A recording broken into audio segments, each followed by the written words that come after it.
Welcome to Meet Me at the Wall.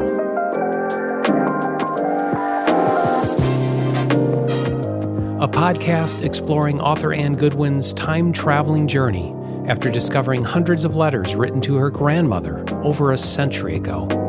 We visit the space where fact meets fiction, truth fosters imagination, and delve into the past while keeping an eye on how lessons from history affect us today and even tomorrow.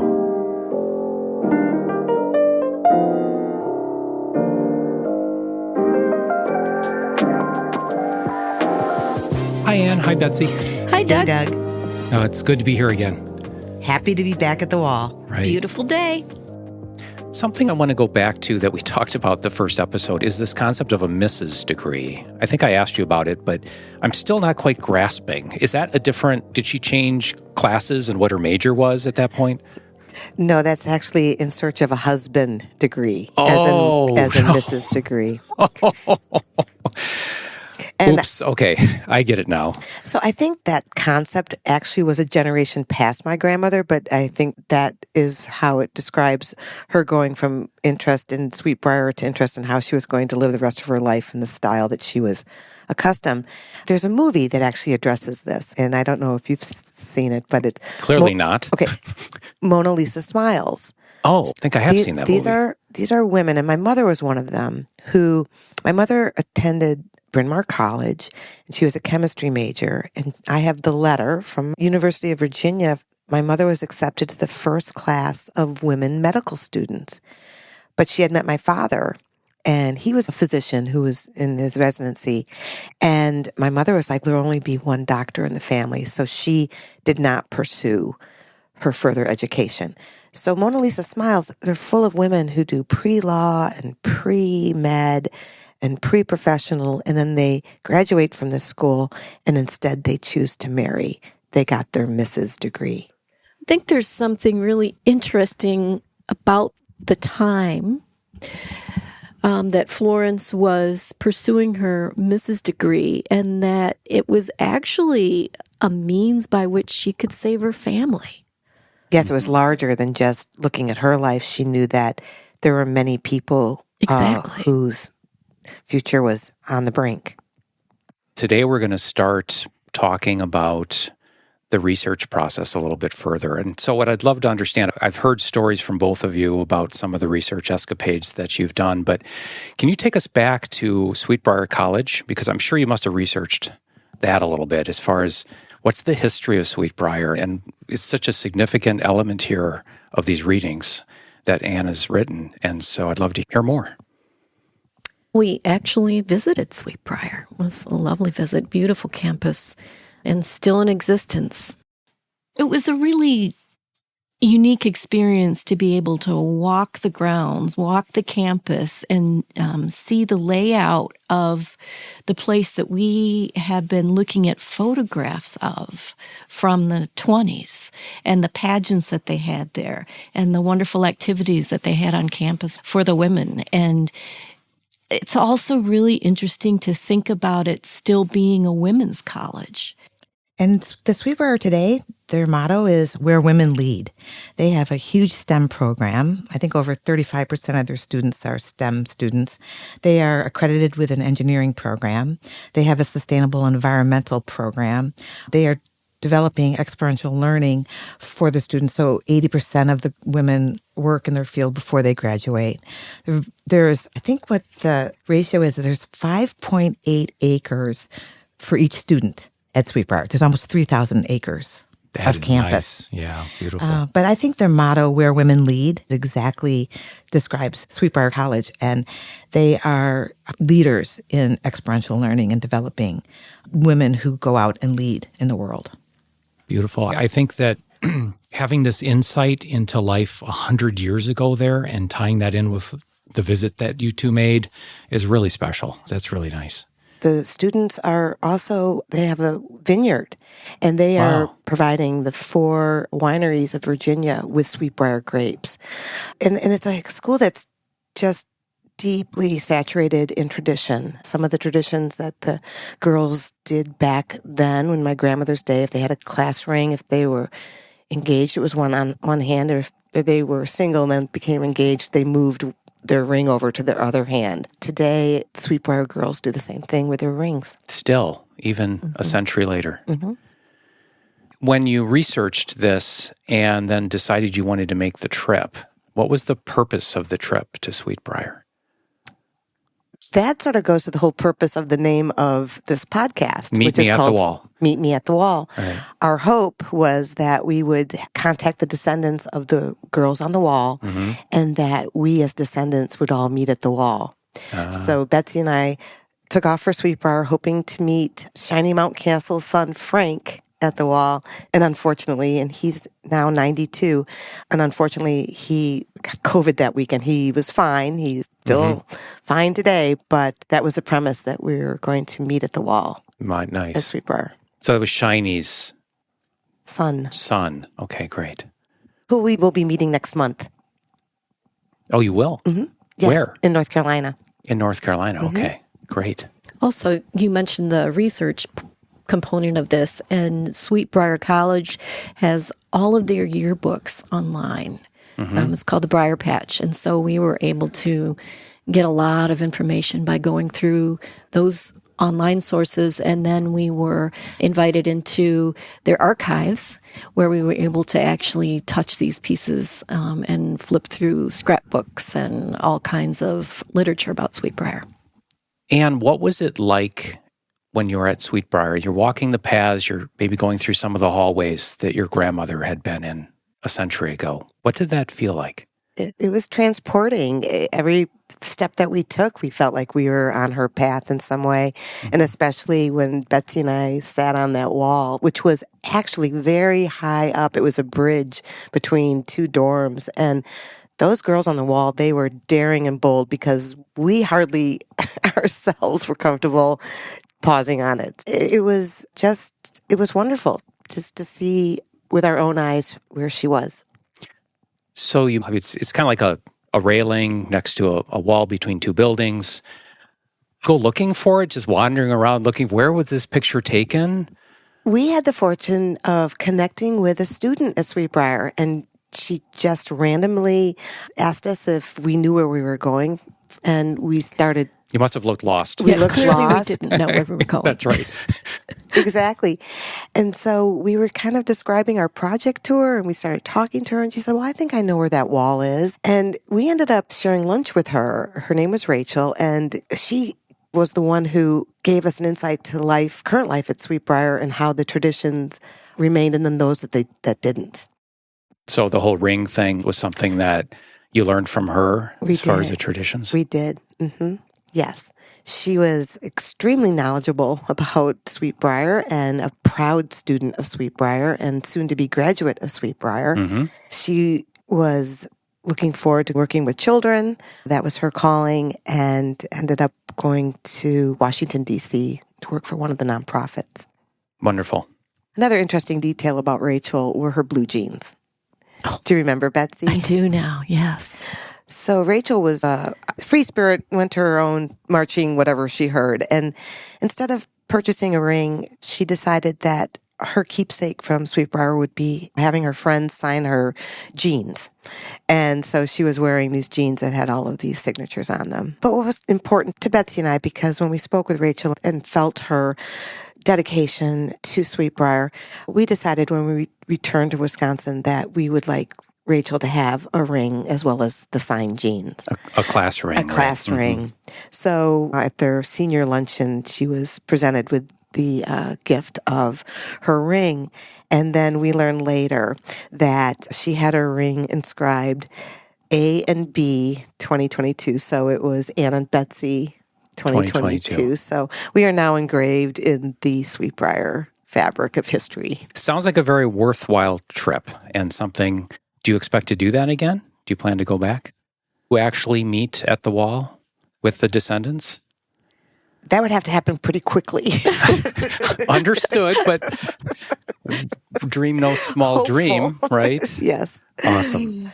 So as we get to know Florence and what she's made up of and what really drove her, I've heard you mention a few nicknames. Do you want to talk to us a little bit about some of the nicknames that you've read that she was referred to?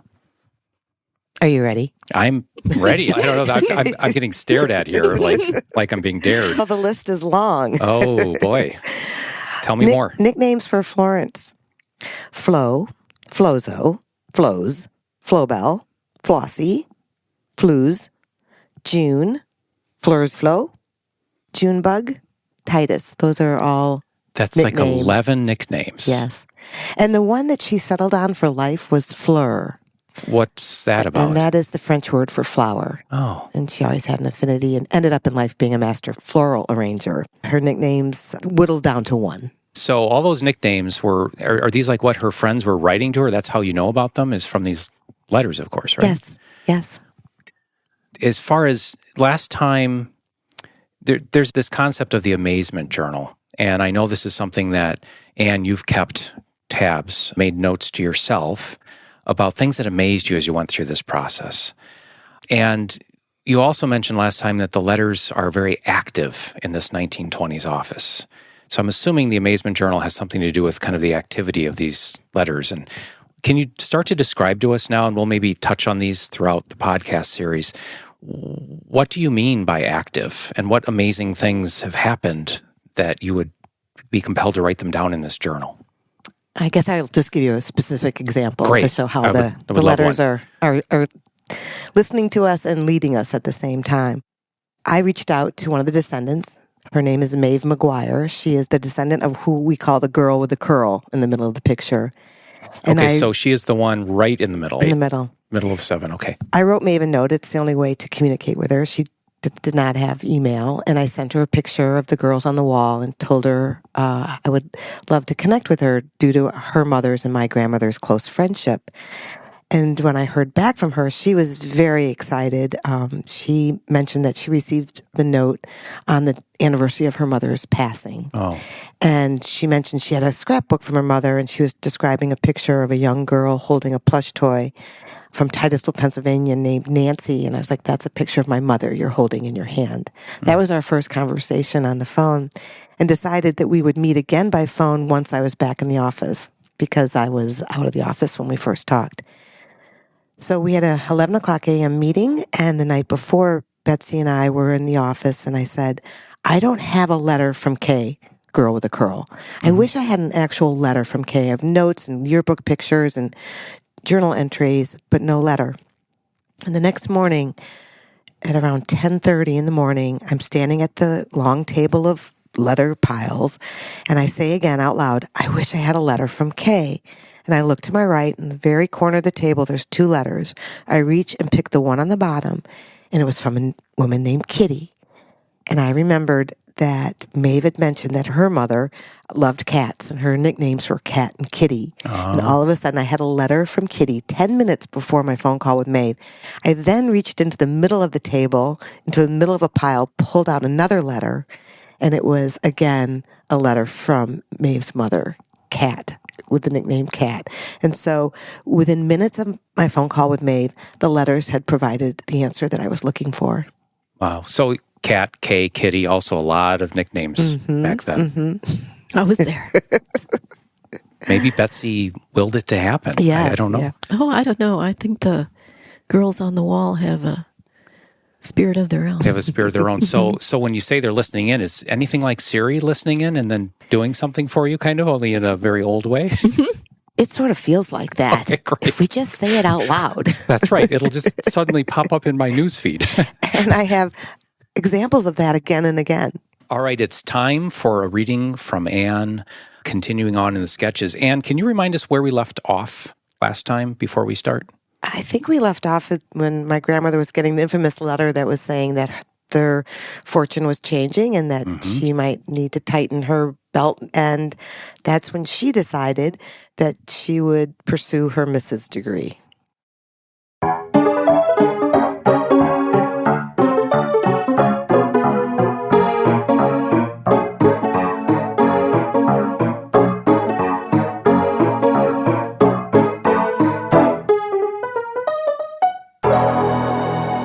West Point Academy weekend visit. Train station, Titusville, Pennsylvania, April 1921. 3 girls, Florence, Teppy, and Marge get on the train at the Titusville station. Florence is reunited with two of her boarding school besties. Mr. Jeffrey is there to greet them, and they share with him, over their giggles, that they are headed to attend a weekend of fun at West Point Military Academy. Mr. Jeffrey shakes his head and says, "Look out, world. These girls are on their way," smiling as he arranges their cases. At the end of the trip, Florence prepares to depart the train. Mr. Jeffrey beckons her to the side. "Miss Florence, remember your daddy put me in charge when you're traveling on my train. You behave yourself, you hear?" And then he twinkles a bit. "And have yourself some fun." The girls spend the male-hosted weekend in a flurry, planning one activity after another. Florence bounces from lunch with Davy to dinner with Reggie to lunch with Reggie to dinner with Davy in an absolute haze, finding each moment dreamier than the next. Reggie went out. Reggie, tall, gray-eyed, and as slick as the polished dance floor he twirled Florence around, escorts Florence and the girls to the train. He holds her close, intimately leaning in, and whispers in her ear. Florence smiles and looks away, attempting to be demure. Mr. Jeffrey stands on the footstoop, waiting to assist the girls boarding. He frowns at what he sees and motions to the conductor, who is also surveying the platform, to blow his whistle. The jolting noise has its desired effect, and the young couple separate. Mr. Jeffrey nods directly to Florence, stern-eyed, and declares, "All aboard." Reggie reaches into his pocket and presses an envelope in Florence's hand. She has received a train letter, also known as a declaration of love letter. She grasps it to her chest, boldly steps up on her toes, and gives Reggie a kiss full on the mouth before she walks away, head held high, past Mr. Jeffrey without a sideways glance. He hears a quiet "thank you" as she enters her car.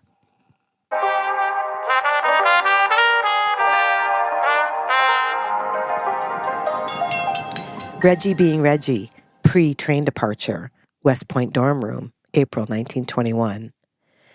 Reggie clears his throat as he enters his friend Buck's dorm room, interrupting his half-nap, half-reverie, as he replays moments holding Marge as close as possible during multiple dances the night before. Reggie, intent on buying a train ticket to escort Florence on the first leg of her journey home, starts his bit. "Hey, Buck, I just got a wire that my dad is sick again, and I wonder if you can spare me $25 for the train ride home. I'll spot you back when I return." Buck grimaces. He's heard this ask one too many times throughout their tenure. "I'm short myself after entertaining the ladies all weekend." He rues the minute the words come out of his mouth as he witnesses Reggie begin his relentless routine of cajoling and berating. He gets up, goes to his cabinet, digs around a pocket for some cash, and hands Reggie a small wad. "Maybe this will help at least one way. What's wrong with your dad?" Reggie sees the cash and realizes his hopes to escort Florence on the train are dashed. He takes the cash anyway and pockets it. "Buck, let me borrow your pen and some stationery, please." "Your dad, Reggie?" "Oh, my father. I'll keep you posted. Gotta go. Thanks for spotting me." And he walks out the door with Buck's ink pen in his hand.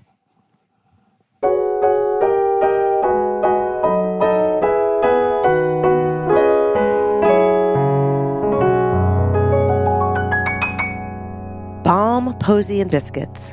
From Lynchburg to Titusville, April 1921. Florence stands on the D.C. platform waiting for her train home to Titusville. Mr. Jeffrey stands at her car door and welcomes her with less joviality than usual. "Hey, Mr. Jeffrey, how are you this morning? Isn't it just divine? Spring has finally sprung." "Oh, yes, Miss Florence. I must say I haven't much noticed. We were up all night with our little Belle. She has the croup something awful. We just didn't get one wink of sleep. I'm so worried about my baby girl." Later, Florence stands outside with Mr. Jeffrey as they pull into the Titusville train station. She turns and says before stepping off the train, "Look for me on the platform tomorrow as you come through," and skips off the train. Florence stands on the platform the next day with basket and posy in hand. "Here you go, Mr. Jeffrey," she yells to him as she approaches his car. "Mama's lung cure salve, and I picked a bunch of flowers from our backyard for your wife, thinking she could use some cheer." She hands the basket and flowers to Mr. Jeffrey and quickly turns away. "See you next week." Florence is back on the platform a week later, eager to return to her beloved Sweet Briar. She settles in her seat and looks up as Mr. Jeffrey pauses at her door, basket in hand. "Here you go, Miss Florence. Some biscuits and wild plum jelly. Grace sends her thank you. Our Miss Belle is up and about and feeling so much better. You are an angel to us. Please thank your mama.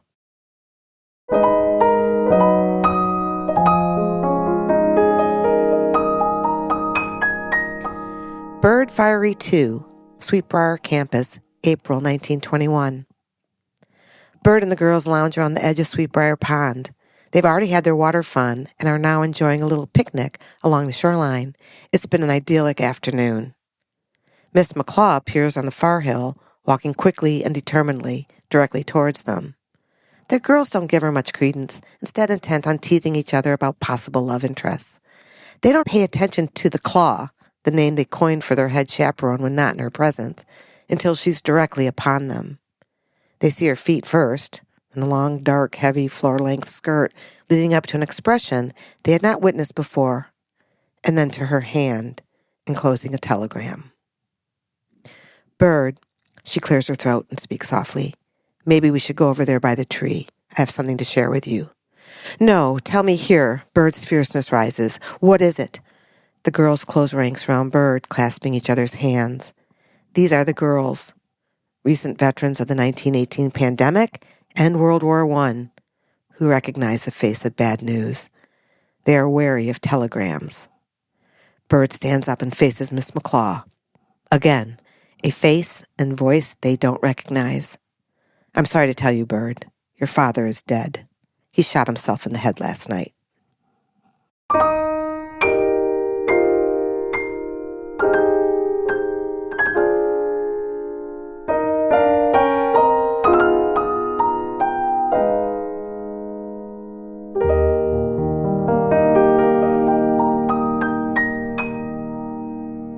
We're a Family Now, Sweet Briar train platform, April 1921. The girls stand in a group on the Sweet Briar platform, once again encircling Bird, their arms intertwined. We'll be right back here to welcome you home, Birdie, Florence says as she squeezes Bird in a big hug. Bird answers, it can't happen fast enough, and boards the train without a glance backwards. The girls don't know what to do with the moment post-train departure. Let's go to the dining hall and get a nibble, Shiny suggests. I have been too sad for Bird and feel like I haven't eaten for days. Florence, Shiny, Anne, Kay, and Gert sit at a round table, gently picking at their chicken salad. Nothing feels right, Florence laments. She continues, I have an idea, though, that may help us all feel better. Let's adopt Bird. She's an orphan now, and her brother is busy practicing law, so let's officially adopt Bird and declare ourselves her family. We can plan a ceremony and have a beautiful reception. She lowers her voice, drawing everyone in with a whisper. I have some bourbon left over from our West Point visit. We'll have ourselves a proper toast.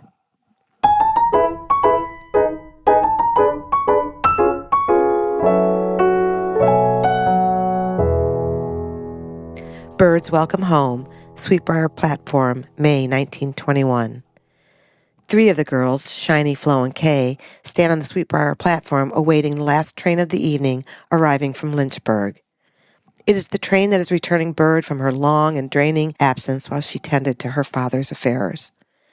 She steps off the train slowly, exhausted to her core. The fire has been nearly extinguished, left in her name only. The girls hurry to greet her. Birdie, welcome home. We've missed you so. Florence is the first to reach her and envelop her in a long embrace. Are you okay, Bird? Hungry? Shiny asks. Bird replies, I'm fine. Just tired and full from dinner on my first train. Just take me to my room. Okay, Bird, says Kay. But first we have the tiniest of detours, and for the last bit, we're going to have to blindfold you. Bird looks at her friends' faces, each one at a time, realizes she is completely outnumbered, sighs a long sigh, gives up her bags and says, Fine, I'm yours. The girls make their way down the hill from the station to the cow pastures, where they stop in front of the old milking shed, recently abandoned for the newly constructed dairy barn. Dusk has given into nightfall. The girls stand at the door of the shed. Kay shows Bird her bandana, places it over Bird's eyes, and ties it behind her head. Florence raps 2 times on the door. Anne and Gert open the door and step aside to allow entrance into a magical wonderland of lit candles and bouquets surrounding a makeshift altar of sorts put together with some old stainless milk cans and a peeling red door. Gert grabs a crown of flowers and places it on Bird's head. Anne puts a sash over her shoulders with the word family stitched in front, surrounded by each girl's embroidered name. Florence places a bouquet of lily of the valley dripping with green ivy in Bird's hand, and Kay removes a bandana. Bird, welcome to your adoption ceremony. To prove our ever-loving devotion to you, we each are giving you something we hold dear. That way you'll always feel connected to us, your forever family. Each girl steps forward to address Bird holding a gift. Kay presents her lucky audition scarf, Florence, her favorite ink pen, Anne, her worn childhood toy, Shiny, her beloved book of poetry, and Gert, her father's pocket watch. Each places their gift in the altar basket and kisses Bird on both cheeks. Bird stands in speechless wonder, the color returning to her cheeks. Her shoulders seem to rise a little. She is quiet a moment, looks at each of her sisters, and manages to eke out a thank you. Then she starts to smile just a bit and asks, "Are we having a special communion to seal the deal?" Florence, at the ready, reaches behind the altar for a tray of glasses and a bottle wrapped in brown paper, chuckles, and says, "But of course."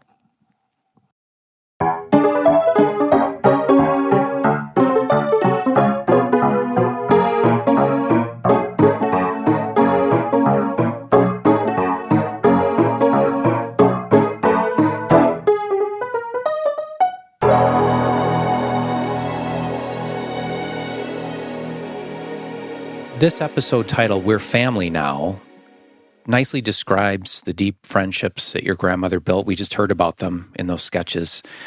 How many of those from Sweet Briar seem to become lifelong friends? All Do you of have them. evidence from... Yes, Sweet Briar held reunions that they all attended. We have pictures of them older attending the reunions. They ended up choosing New York City as a common place for them to meet, and they celebrated each other's children's births and their children's weddings. They were there for each other. I'm sensing there are a lot of letters that you two have really gone through. Did you catalog these, Betsy? Did you two catalog these or organize them in any way? Or they? They're sub-categorized. Ultimately, we'll do a better job of making it archival. It's an interesting challenge because my grandmother had her own subset of reasons for whatever this bundle was tied with the ribbon, why these were in a special shoebox. We have honored her original piles, I would say. Sure. And we're familiar with them now, so we can go quite quickly to what we're looking for. But if anyone else walked in... No. Do you have an index card system if you're going to check them out at all or anything like that? No. Not yet. Not yet. Not but there yet. have been phone calls between the two of us. Did you take a letter out of the office? I love it. Speaking of the letters, in each episode, we would like to read something from the source, an actual letter. For this one, I know the beginning of the sketches talked about the West Point Academy weekend visit, and this concept of a chaperone was always a very important concept back in the 1920s, it seems. For the reading today... I have a letter written to Florence before the trip, determining that it would only happen if there was a chaperone involved. But what's interesting is in all of the notes and diary entries we have regarding this visit, there is no mention of a chaperone. So we really don't know who won in the end, whether they were chaperoned or whether they weren't. Let's hear what the conditions were. Yes, this would be considered a source letter. It is written from Florence's father, Theodore Westgate, to her at Sweet Briar, and it's written on American Oil Works letterhead, refiners of petroleum. It's dated April 18th, 1921, before their trip. We do not know yet about you going to West Point. Who would chaperone you if you went? You certainly could not go there without a chaperone. And that letterhead, we'll have a picture in the show notes. It's a classic old-time letterhead, just the whole feel of it. And Anne has them all in the original envelopes. And we were just discussing here that this is the first time letters have left the office, I think, since they were housed there. Hopefully they will make a safe journey back. I asked earlier about all these friendships and that they've all seemed to continue on the long term, all these life events that they shared and meetings that they held. Do you know of any relationships that maybe they fell out of the friendship from a letter or reference to someone? I'm just curious if there was, because we sure have a lot of that today, right? Friend one day, not the next. No, I think that these women did not fall out with each other. We have evidence that they were lifelong friends. And another interesting tidbit about Sweet Briar that we learned along the way is my grandmother did not graduate from Sweet Briar. She left Sweet Briar after her sophomore year. But once you attend Sweet Briar, and this happens today as well, once you attend Sweet Briar, you are a Sweet Briar alum. Oh, wow. It is not whether you graduate or not. My grandmother, not being a graduated alum, was always a Sweet Briar girl, and she attended the reunions, and she was class note taker for their alumni association. Sweet Briar keeps people close. There weren't any significant falling outs like Anne just mentioned, but within reading the letters, there is some shade that gets thrown occasionally. Oh, right? Yes, absolutely. Yeah, yes. Examples, please. There was a fallout with Lily Maddox. So she was one of the girls on the wall, and she ended up, my grandmother learned via a letter, which we have, that Lily stole Ann Ford's boyfriend, who Anne had his pin. They were talking marriage. It was all meant to be. And Lily went out to lunch with Harry, and 2 days later, Lily and Harry were married. Oh, my goodness. Okay. That might spark a little conflict. Yeah, I think my grandmother was done with Lily Maddox. Understood.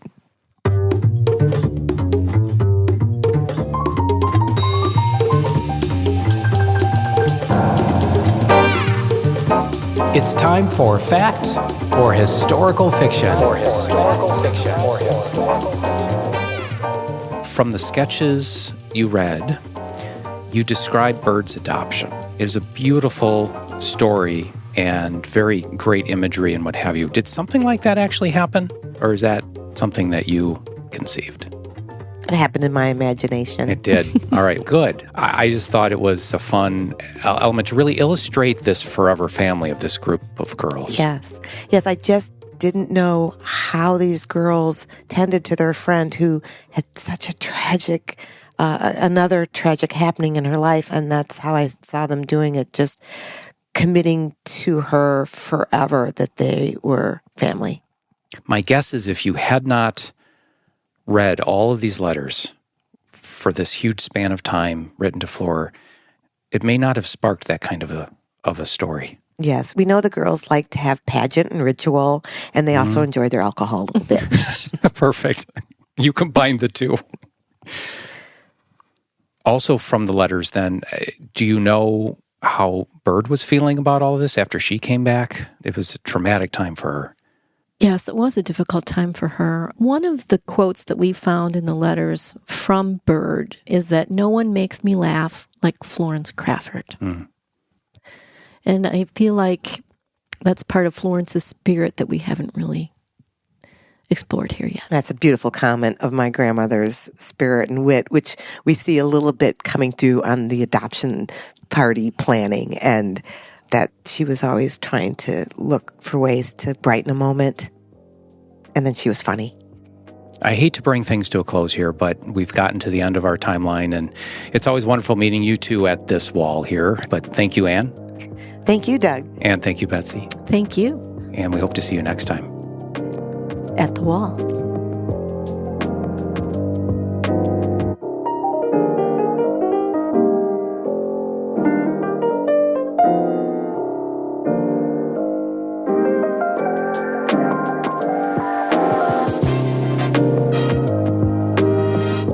Meet Me at the Wall is hosted by Doug Martinet, Ann Goodwin, and Betsy Schmeeken. Music is written and performed by Alex Vance. This podcast is copyright 2025 by Pleasurable Pause Press. Thank you for listening, and we hope you tune in again next time.